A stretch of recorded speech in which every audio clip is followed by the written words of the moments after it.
এত সুন্দর জান্নাত তুমি বানালা, চোখ দিয়ে সৌন্দর্য দেখি, কান দিয়ে আওয়াজগুলো শুনি, হুর আর গেলমান হেঁটে বেড়ায়।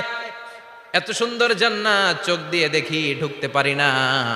আমারে কষ্ট দিয়ে তোমার কি লাভ? ও আল্লাহ, আমারে তুমি মাফ করে দাও। জান্নাতের চিপার মধ্যে এক কর্নারে তুমি একটু আমারে জায়গা করে দাও।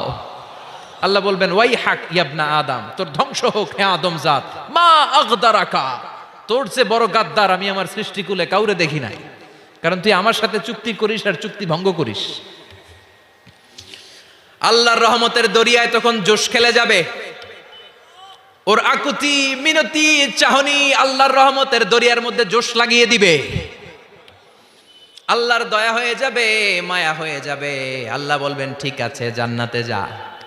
লোকটা এবার এক দৌড়ে জান্নাতের ভিতরে ঢুকে যাবে। লোকটার দৌড় দেখে আবার লোকটারে আল্লাহ ডেকে বলবে, একটু দাঁড়া, একটু দাঁড়া। জান্নাত তো দিছি, তো দৌড় দিলি কেন? সুবহানাল্লাহ কইবেন না?